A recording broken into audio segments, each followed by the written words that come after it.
Hola, muy buenas, bienvenidos, bienvenidas una vez más al canal. En esta ocasión quería retomar una de las que es mis grandes pasiones, que es el análisis y la discusión en torno al Capital de Marx. De hecho, cuando veis que en el canal hay ciertos parones, como el que ha habido estos meses atrás, tiene que ver también con que hemos estado organizando otras actividades también políticas, pero en el ámbito académico de discusión abierta en relación al Capital, un seminario en la Universidad Pablo de Olavide, en la que imparto docencia, que por cierto la verdad que tengo que decir que ha sido un absoluto éxito. De hecho, mañana tenemos la clausura y estamos un poco nerviosos porque no nos creemos la acogida que ha tenido en una universidad relativamente pequeña. En esta ocasión, sin embargo, quería vincular ese tema que ya nos ha acompañado en muchas ocasiones en el canal, como es la cuestión de la discusión y los comentarios y las recomendaciones en torno a la lectura y discusión del Capital de Marx, con su implantación y su recepción en un país muy singular, muy controvertido, por supuesto, la cuna del pensamiento y de la praxis socialista del siglo pasado y uno de los grandes referentes como fue la Unión Soviética.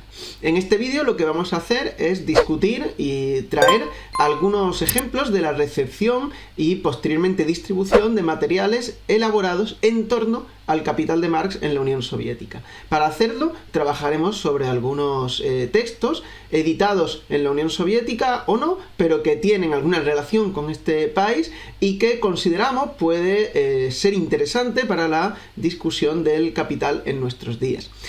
Tengo que aclarar, eso sí, que este vídeo no debería llevarnos a una posición maniquea. Yo creo que las discusiones que se dieron en torno al Capital en la Unión Soviética, difícilmente los textos que vamos a traer, no nos vamos a llevar a engaños, pueden revolucionar o cambiar drásticamente la perspectiva que la marxología contemporánea tiene en relación a esta obra. Sin embargo, creo que también sería hacerse trampas al solitario y caer en una caricatura, el decir algo así como que en la Unión Soviética no había estudios interesantes o no había aportaciones llamativas en torno a este tema tan discutido en la tradición marxista. Es más bien al contrario, la cantidad y el volumen de trabajo que hay en relación al Capital es inmenso y algunas de esas producciones son tremendamente interesantes. En este vídeo vamos a abordar, como digo, algunas de ellas, una de ellas además con la aportación del compañero y amigo Andrés Castañón, que ahora os presentaré, que va a abordar uno, como digo, de estas grandes obras en relación al Capital que se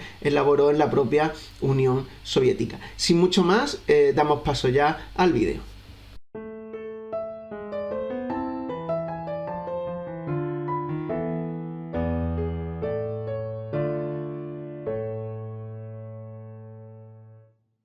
Conocer la historia del Capital en la Unión Soviética y la historia de sus trabajos y elaboraciones es también conocer la historia del movimiento obrero internacional. Tanto es así que el primer texto que traigo, que tiene uno de los títulos tal vez más grises de los que vamos a traer hoy, es este, que se llama Comentarios a la sección séptima del tomo 1 del Capital. La verdad que, visto así, no parece el texto más interesante, tampoco, como veis, es un texto muy extenso, y sin embargo me parece que tiene un interés inmenso, no solo porque complementa y acompaña, puede servir para ambas cosas, la sección séptima del Capital, que parece, dicho así, que no es muy interesante, pero es donde se habla de la acumulación capitalista, ¿no? Y también de la famosa acumulación originaria. Todos estos temas son tratados de manera muy detallada y muy interesante por este autor que es Anastasio Mansilla. Y me gustaría detenerme un poco, como vamos a hacer en otros momentos del vídeo, en quién es este señor, quién es Anastasio Mansilla. Este señor, que de luego no tiene nombre soviético, ya lo habréis notado, fue un niño de la guerra en España que tuvo que huir tras la victoria del bando fascista y acabó en la Unión Soviética, donde estudió economía y escribió este texto, publicado de hecho originalmente en ruso. Una vez que triunfó la Revolución Cubana, Anastasio fue enviado por la propia Unión Soviética a Cuba, donde se hizo famoso porque dio clases de economía y particularmente sobre el Capital. Se dice que a Fidel y al Che, por lo menos al Che parece que es seguro, y terminó sus días impartiendo clase de economía en la propia Universidad de La Habana, donde fue tremendamente reconocido. Creo que es un libro que no solo es interesante por lo que puede aportar, que aporta, ya en la propia introducción comienza con una cita de los cuadernos filosóficos de Lenin, que muchas veces se dice que eran unos textos repudiados por la ortodoxia soviética y que desde luego todo apunta a que parece más una caricatura, un mito, que una realidad. Como os digo, merece bastante la pena adentrarse en él, sobre todo a quienes les interese esa parte del Capital, que como digo no es menor, al contrario, es el final y es uno de los elementos más importantes y más centrales del primer libro de El Capital. El segundo texto que he seleccionado para traeros es este, también bastante asequible en cuanto a extensión por lo menos. Como veis no son textos que vayan a ser muy fáciles de encontrar, aunque de segunda mano se pueden encontrar algunos y otros en PDF en internet, yo creo que se podrían encontrar sin mucho problema. Como os digo, es este de Lev Leontiev, titulado El Capital de Marx y la igualdad. Es un texto cortito, bastante, como os digo, asequible, en el que se discute la noción de igualdad y desigualdad desde las nociones presentadas como proletarias y burguesas. El texto no es extremadamente especializado, no es una obra que se acompase al canon de la marxología contemporánea, como decía antes, pero sí es un texto bastante interesante que tiene aportaciones bastante llamativas sobre cómo entender la igualdad, por ejemplo, que se establece en el intercambio entre mercancías y cómo Marx y posteriormente Lenin lo discuten, ¿no?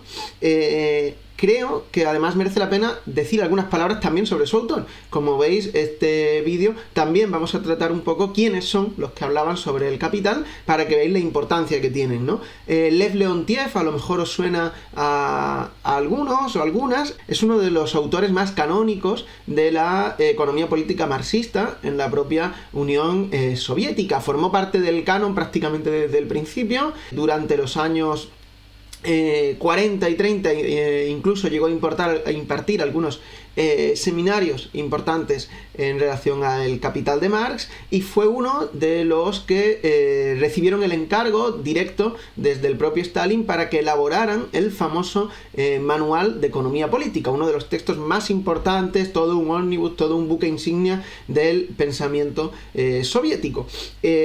A partir de ahí se convirtió, como digo, en uno de los autores más importantes. Tiene en su haber muchísimas obras en relación a la economía política soviética, y no todas son de características manualescas, que es el género al que nos tenían acostumbrados de alguna manera las instituciones académicas e ideológicas en la Unión Soviética. Este texto, por ejemplo, es mucho más ensayístico, en el que se abordan cuestiones no de esa manera tan rigurosa, esquemática de los manuales. Curiosamente, Leontiev se mantuvo en el canon después de la desestalinización, continuando en la elaboración de las siguientes ediciones del propio manual de la Unión Soviética, junto, por ejemplo, a Ostrovitianov, que era otro de las vacas sagradas, podemos decir, si se me permite la expresión, de la estructura ideológico política de la Unión Soviética. Insisto, es bastante interesante, no es que vaya a revolucionar el canon contemporáneo, pero sí que puede aportar algo de luz, sobre todo para ciertos militantes que estén empezando a relacionarse con la discusión del Capital, sobre todo, como digo, vinculada a la discusión acerca de la igualdad o desigualdad entre trabajadores o entre trabajadores y propietarios. He querido incluir, aunque no es exactamente un libro sobre el Capital, la traducción que se hizo desde la Unión Soviética y edición de El Capital de Marx. Aquí lo tengo, es uno de los libros que más cariño le tengo. La verdad que no me siento orgulloso del precio que me salió. Hoy en día no es fácil de encontrar en papel, aunque sí es fácil de encontrar de manera digital. Es una buena traducción, que se parece bastante o tiene elementos en común, por ejemplo, con la de Roces, aunque también tiene características de las siguientes. De hecho, es una de las últimas traducciones al castellano que hay. Por desgracia, el texto está incompleto y solamente puede encontrarse el volumen 1. Esta misma traducción también se puede encontrar en Chile por la edición LOM, pero esta es la que hizo la propia editorial Progreso, que fue la editorial central de discusión y de difusión ideológico-doctrinal de la Unión Soviética. El texto, para contar un poco del propio contexto que tiene, fue editado en 1990, o sea, en los últimos estertores de la Unión Soviética, y por eso, de hecho, quedó inconcluso, solamente tenemos el tomo 1. El tomo 2 se llegó a entregar a la editorial, pero desapareció y por lo visto es inencontrable, o sea, que cuando se entregó, pocos meses después, o pocas semanas después incluso, desapareció, fue desmantelado el proyecto soviético, y solamente hoy podemos encontrar este primer libro. Hay algunos elementos curiosos, de nuevo, en relación a su traducción y edición. Pues la traducción fue encargada originalmente a Hugo Facio, que había sido vicepresidente del Banco Central de Chile durante el gobierno de Unidad Popular. Sin embargo, él delegó la traducción a su hijo, Cristian Facio, que es quien finalmente firma la traducción de este libro. Todos estos datos, por cierto, y otros tantos bastante interesantes, pueden encontrarse en este otro librito, La Biblia del Proletariado, de Horacio Tarcus, donde analiza bastantes de las diferentes traducciones, también muchos de los resúmenes que existen en relación al Capital. Como digo, es una buena traducción, a mí me gusta, me parece que es interesante, aunque por desgracia el hecho de que esté inacabado, de que no aborde los 3 libros del Capital, le restan bastante importancia en relación a sus competidores, como la de Roces o la de Scarron, por ejemplo, o por supuesto la de Romano, son que, como sabéis, ya las tenéis reseñadas en este canal, son las 3 grandes traducciones sobre las que se trabaja, particularmente la de Roces y la de Scarron son las que más circulan en el ámbito académico, de discusión, incluso militante. En definitiva, también se vio cómo en la Unión Soviética se propuso en tener su propia traducción, que fue la que más tarde, como veis, intentaron acometer, solo que ya era demasiado tarde y por desgracia nunca tuvimos ese proyecto completado.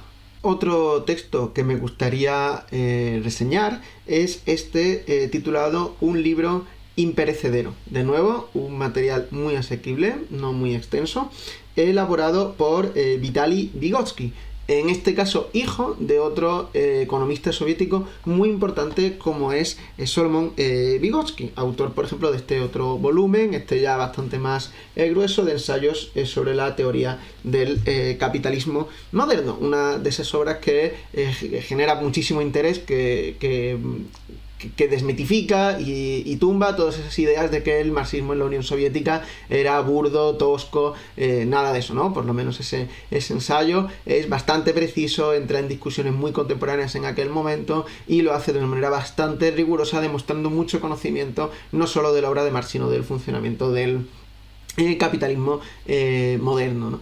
Sin embargo, bueno, hoy quería traer por este vídeo este otro textito de su hijo, como os decía, Vitaly Vygotsky, también un autor muy consagrado, que tiene bastantes textos asequibles también en castellano, y este es interesante, aborda diferentes cuestiones y temáticas vinculados al Capital de Marx, algunos de ellos muy curiosos, como por ejemplo el método o la cuestión de la estructura de la obra, ¿no? ¿Por qué empiezan ciertos manuscritos, ¿no? Los del 57 y 58 por la cuestión del dinero? Entra en discusiones bastante técnicas y todo ello en una obra que sin embargo es editada con motivo del centenario de la publicación del Capital, o sea que suponemos que en los años 60 aproximadamente, y por la agencia de prensa Novosti de la Unión Soviética, o sea, no es un texto dirigido directamente hacia un ámbito académico intelectual, sino que los textos que editaba Novosti tendrían a ser mucho más, en sentido estricto, a lo mejor podríamos decir propagandísticos, eran textos más asequibles, más cercanos,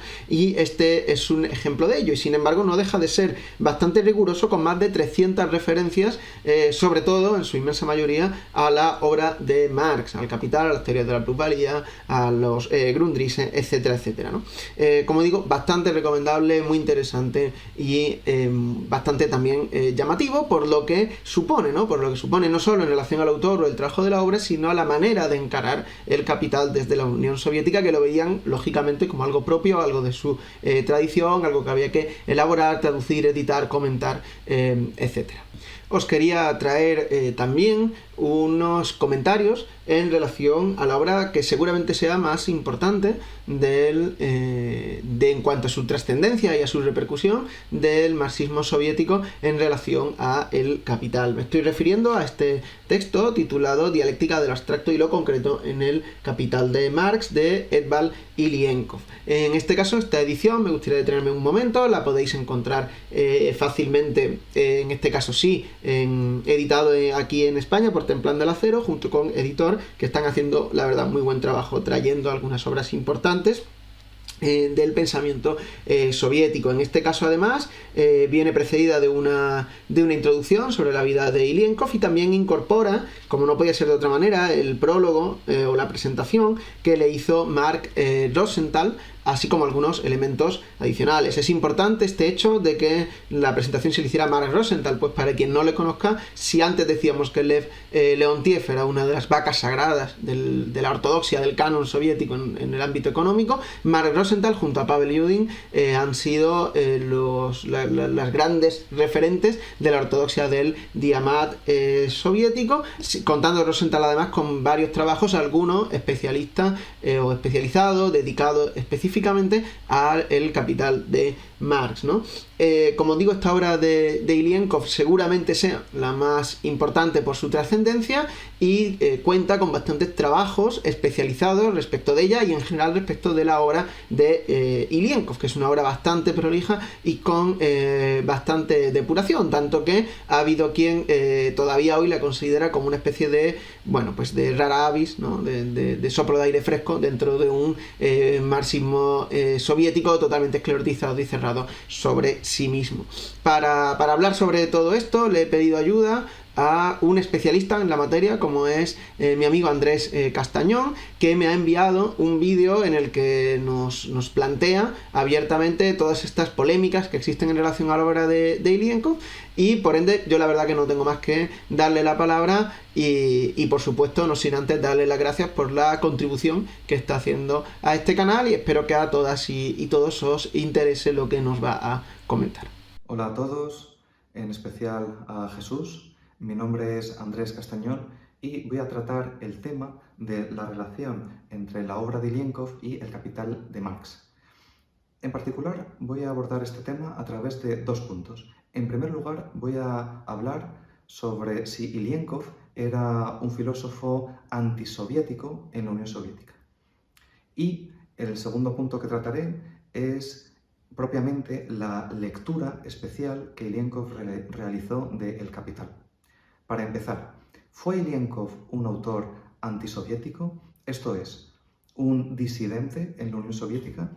Hay autores que lo consideran así, pero es realmente llamativo que en la bibliografía también encontramos precisamente la idea contraria, es decir, que Ilienkov era prosoviético. También podemos leer que Ilienkov era apolítico, y los hay quienes consideran que era pro-Lenin, anti-Lenin, pro-Stalin, anti-Stalin, pro-Khrushchev, anti-Khrushchev, etcétera, etcétera, etcétera. Esta enorme diversidad de opiniones, siendo unas incompatibles con otras, refleja un alto grado de confusión. Y esta confusión se debe a varios hechos, a varias causas. Principalmente a que Ilienkov jamás escribió de forma sistemática sus ideas de economía política. Lo que sí es cierto es que Ilienkov escribió de forma fragmentaria sus diversas ideas políticas y económicas e incrustó estas ideas a lo largo de toda su obra teórica. Por lo tanto, a día de hoy, que se están publicando definitivamente las obras completas de Ilienkov, sería posible virtualmente recopilar todas sus ideas políticas y económicas y conformar de verdad la economía política de Ilienkov. Pero tal tarea no se ha realizado todavía. Por lo tanto, lo que tenemos es que algunos autores, de forma aislada, unilateral, toman unas u otras ideas políticas o económicas de Ilienkov y concluyen que Ilienkov era prosoviético, antisoviético, pro-Lenin, pro-Stalin, etcétera, etcétera. Voy a comentar ahora algunos datos biográficos de Ilienkov que nos permiten comprobar que en realidad su relación con las autoridades soviéticas era realmente compleja y en ningún caso la podemos resumir o reducir a una interpretación positiva o negativa de Ilienkov con respecto a la Unión Soviética. A menudo se menciona el hecho de que Ilienkov tuvo un proceso casi judicial en 1955 a raíz de ciertas tesis, de la publicación de ciertas tesis junto a Valentín Karavikov sobre el objeto de la filosofía. Como consecuencia de este casi juicio, Ilienkov no pudo seguir impartiendo docencia en la MGU, en una universidad moscovita. Sin embargo, algo que no se suele mencionar es que en realidad este no era el principal cargo de Ilienkov. Ilienkov era ante todo un investigador en el Instituto de Filosofía de la Academia de Ciencias de la Unión Soviética, cargo que mantuvo incluso tras este juicio filosófico, vamos a decir, que tuvo en 1955. Además, en dicho proceso participó nada menos que Marc Rosenthal, que apoyó a Ilienkov y a lo largo de toda su carrera benefició a Ilienkov, como por ejemplo con la publicación del libro Dialéctica de lo abstracto y lo concreto en El Capital de Marx en 1960. Es cierto, eso sí, que hubo otros grandes hombres del partido, vamos a decir, de figuras destacadas de la Academia Soviética, que se posicionaron completamente contra Ilienkov, como por ejemplo Boris Ukraintsev, que fue el director del Instituto de Filosofía en el que trabajaba Ilienkov en la década de los 70 y que hizo todo lo posible por impedir las publicaciones de Ilienkov, en definitiva. Muy particularmente impidió la publicación de Dialéctica de lo ideal, que fue una de las principales elaboraciones teóricas de Ilienkov. Entre estas grandes figuras destacadas hubo otros que también se posicionaron con Ilienkov, no solo Rosenthal, sino también Kiedrov, que permitió la creación de un grupo de dialécticos en el Instituto de Filosofía durante la década de los 60, también Noumienko, que no fue una figura muy destacada, pero que era editor nada menos que en El Comunista, que era la revista teórica del Comité Central del PQS. Gracias a Noumienko, Ilienkov, en definitiva, pudo publicar en El Comunista, en el órgano del Partido Comunista de la Unión Soviética, que tenía gran difusión. Otras figuras destacadas que beneficiaron a Ilienkov son, por ejemplo, Leontiev, nada menos, este psicólogo que fue heredero de Vygotsky, que también permitió la publicación en la Enciclopedia de Filosofía de la Unión Soviética de algunos artículos de Ilienkov.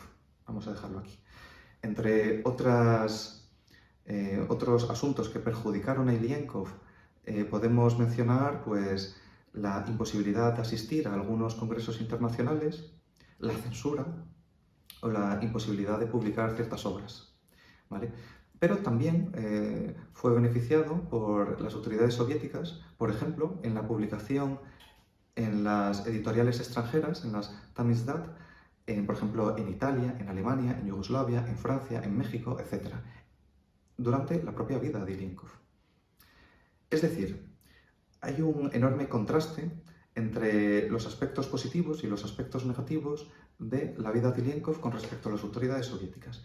Por lo tanto, un análisis unilateral de estos datos biográficos nos podrían llevar a concluir que Ilienkov fue beneficiado o fue perjudicado por las autoridades soviéticas.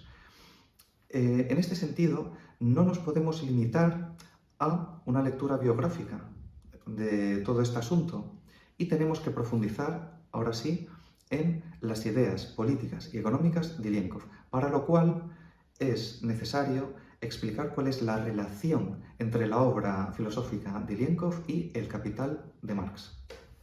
En primer lugar, El Capital es una obra monumental que permite diversas lecturas. Para ilustrar esta circunstancia, podemos mencionar que Ilienkov realizó una lectura lingüística muy parcial del Capital.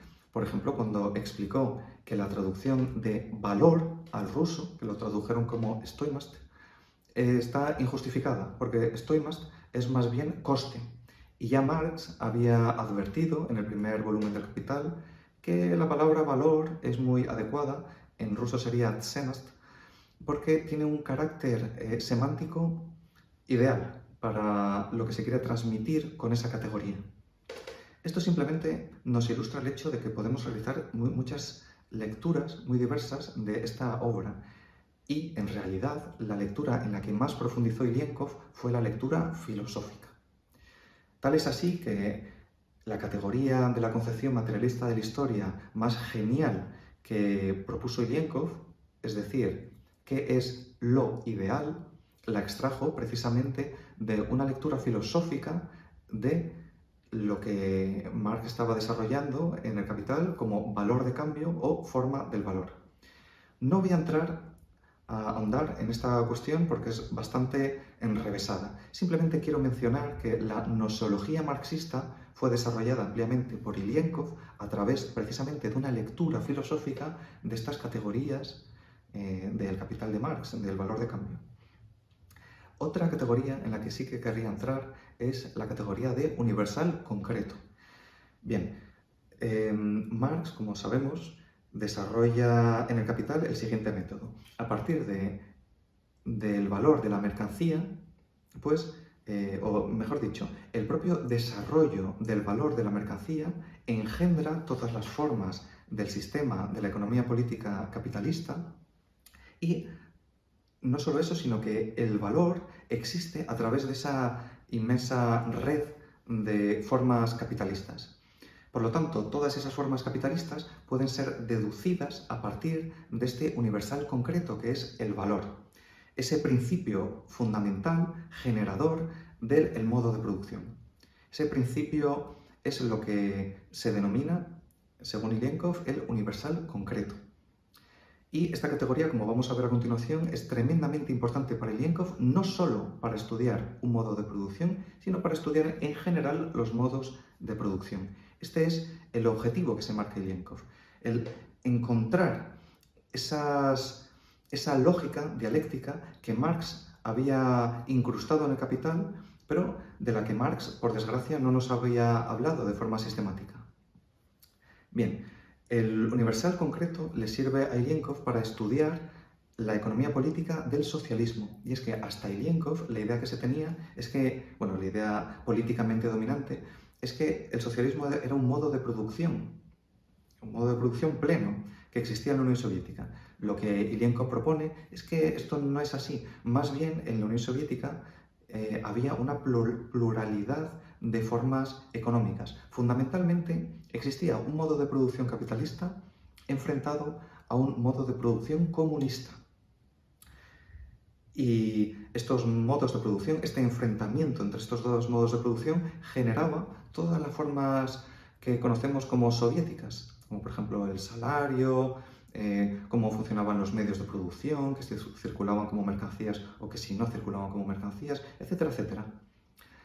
Y para Ilienkov, como todos estos fenómenos reflejaban esta lucha entre el modo de producción capitalista y el modo de producción comunista, y estos fenómenos soviéticos eran muy confusos porque no se sabía hasta dónde llegaban el modo de producción capitalista y hasta dónde llegaba el modo de producción comunista, a Ilienkov se le ocurre aplicar la categoría de universal concreto para distinguir qué es capitalismo, o hasta dónde llega el capitalismo, y qué es comunismo, y hasta dónde llega el comunismo. Para Ilienkov, el universal concreto del modo de producción comunista es la administración por parte de los obreros del Estado soviético. Además, él define este universal concreto a través de una cita de Lenin. Por lo tanto, todos aquellos fenómenos en la Unión Soviética que se podían deducir a partir del valor de la mercancía, esto es, del universal concreto del modo de producción capitalista, simplemente demostraban que seguía existiendo el capitalismo. Y por contra, aquellos fenómenos que se deducían a partir del universal concreto del modo de producción comunista, es decir, de la administración de los obreros a través del Estado soviético, pues reflejaban que existía un comunismo. Y para desarrollar precisamente ese comunismo, ante todo, había que distinguir teóricamente una cosa de la otra. Para eso, de nuevo, él recurre a la categoría de universal concreto, que a su vez proviene de una lectura filosófica del Capital. Esto es un resumen o una introducción a la economía política de Ilienkov sobre el socialismo, o más bien a la crítica de la economía política del socialismo que realiza Ilienkov. Y nos permite ilustrar todo esto en la lectura filosófica del Capital, algunas de las ideas políticas y económicas de Ilienkov y, además, en conclusión, nos permite demostrar que Ilienkov no era antisoviético, porque su propósito, a fin de cuentas, era localizar dónde se estaba desarrollando ese modo de producción comunista para fomentarlo, para desarrollarlo, para que en detrimento del modo de producción capitalista y superando al modo de producción capitalista se hiciera dominante en la formación socialista soviética. Esto es un resumen, como digo, de todos estos puntos. Espero que haya quedado mínimamente claro. Si alguien tiene alguna consulta, me podría contactar directamente. Quedo agradecido a Jesús por brindarme esta oportunidad de expresar estas ideas y un saludo a todos. He querido dejar para el final este último libro, que seguramente sea el que más cariño le tenga, que son los comentarios a los 3 tomos del Capital de David Rosenberg. No es uno, sino que son 2 volúmenes, voluminosos, valga la redundancia, en el que se aborda en uno el primer libro del Capital y en el otro los 2 siguientes. Es un texto que se publicó originalmente en los años 30, o sea que es el primero de entre los que estamos reseñando, el históricamente anterior, aunque la traducción de la que hoy disponemos fue una traducción de la edición realizada en 1960, ya terminado el periodo del llamado, ¿no?, estalinismo.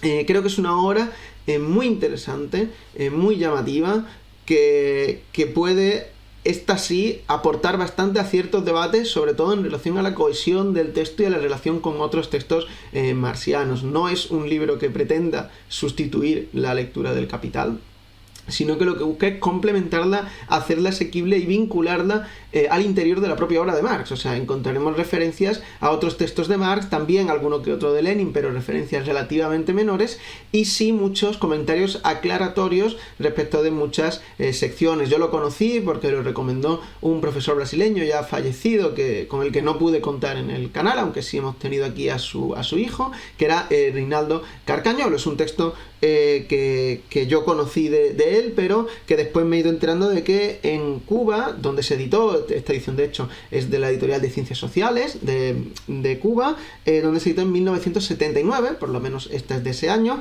y acabó representando todo un referente para la docencia y la explicación de El Capital allá en la Universidad de La Habana y en las diferentes universidades de Cuba. Realmente a mí me parece un texto muy interesante, muy de consulta. Yo por lo menos lo he usado para ciertas secciones y ciertos capítulos con los que tenía alguna duda o que me interesaba ver cómo se planteaban ahí, y algunas veces he salido más contento de lo que he encontrado, otras veces menos, pero desde luego también contribuye, yo creo que de manera ya muy definitiva, a tumbar ese mito de que el trabajo sobre el Capital o sobre el marxismo en general era únicamente esquemático, únicamente doctrinal, incluso dogmático. Nada de eso. Lo que aparece en el texto es una lectura muy sosegada del Capital de Marx, hecha por un autor muy especialista, como era David Rosenberg, que, bueno, por comentar algún detalle también biográfico, creo que recibió la Orden del Mérito al Trabajo